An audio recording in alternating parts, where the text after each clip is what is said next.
Ano ba naman ito? Walang pakialam. Nais ko ay magpakilala sa iyo. Huwag mo namang alisin ang karapatan ko.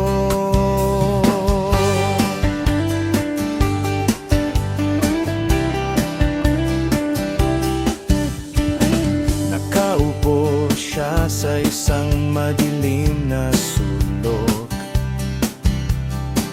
kaya naisipan kong magpa-cute at magpapansin.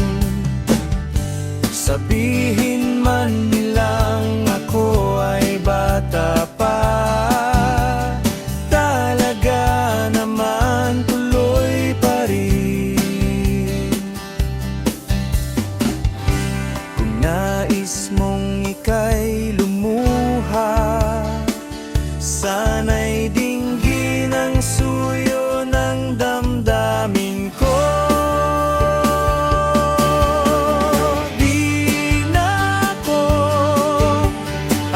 Sa pang muli, tatawa na lamang kung pag-isipan pa. Maaari bang pagbigyan at sa iyong paglisan, ika'y akin lamang.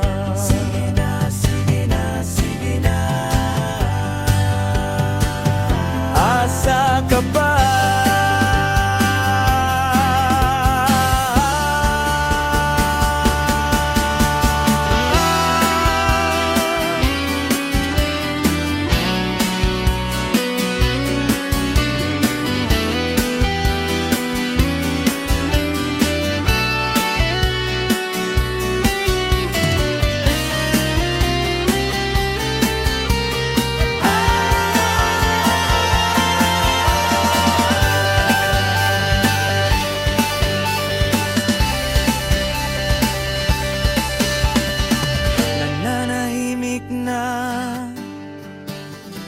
Ang daming hirit, di raw maintindihan maging sa ganito at ganyan.